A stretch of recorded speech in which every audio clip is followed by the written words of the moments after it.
বিকেলের নরম রোদ এসে পড়েছে গ্রামের বাড়ির বারান্দায়।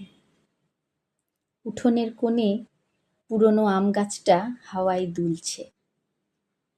মলিনা দেবী কাঁসার বাটিতে পাকা আম মেখে তাতে দুধ মিশিয়ে আমদুধ তৈরি করছেন, আর পাশে বসে কৌতূহলী চোখে চেয়ে আছে তুয়া।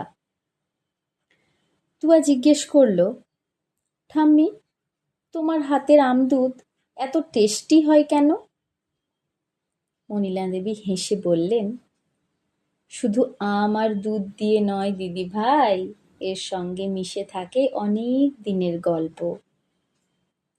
তুয়া কৌতূহলী হয়ে জিজ্ঞেস করে, গল্প? কি গল্প ঠাম্মি?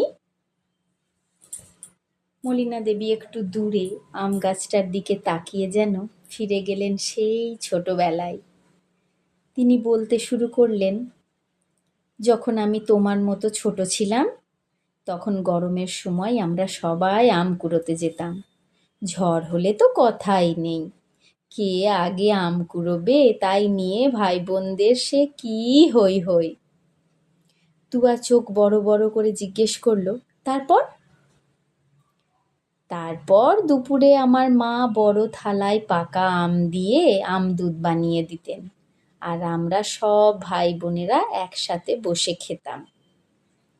তুয়া হঠাৎ করে বলে উঠল, তখন ফ্রিজ ছিল না ঠাম্মি?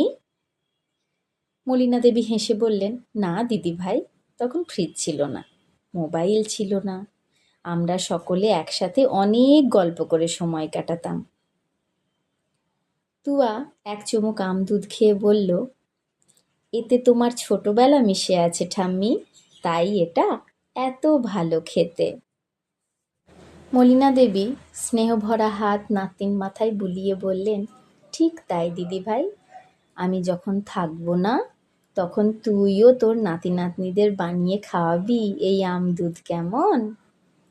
তুয়া অভিমান ভরা গলায় বলে উঠল, তুমি আমায় ছেড়ে কোথাও যাবে না ঠাম্মি। হঠাৎ সপ্তর্ষির ডাকে সম্বিত ফিরল তুয়ার। চমকে উঠে পিছন ঘুরে দেখে সপ্তর্ষি তাকে জিজ্ঞেস করছে, কি গো, তোমার ম্যাঙ্গো ফিরনি কত দূর? গেস্টরা সকলে অপেক্ষা করছে তো।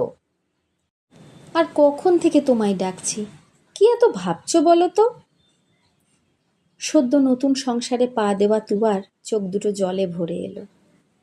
কখন যেন মনের অজান্তে আম দিয়ে ফিরনি বানাতে গিয়ে সে তার ঠাম্মির হাতের সেই আমদুধ খাওয়ার দিনগুলোতে হারিয়ে গিয়েছিল, টেরই পায়নি। একটু সামলে অস্ফুট স্বরে বলে ফেলল, আজ কত দিন তোমায় দেখি না ঠাম্মি, কেন এত তাড়াতাড়ি আমাকে ছেড়ে চলে গেলে বলো তো? তারপর চোখের জল মুছে নিজেকে সামলে নিয়ে সকলের জন্য তার বানানো ম্যাঙ্গো ফিরনি সাজিয়ে নিয়ে ড্রয়িং রুমে প্রবেশ করল তুয়া। ঠিক তুয়ার মতো আমাদের সকলের জীবনেই বিশেষ মুহূর্তে ভালোবাসার মানুষের স্মৃতি ভিড় করে আসে, কারণ স্মৃতি সব সময় জড়িয়ে থাকে মুহূর্ত আর অনুভূতির সঙ্গে। সময় পেরিয়ে যায়, কিন্তু হৃদয়ের পাতায় তার ছাপ কখনো মুছে যায় না।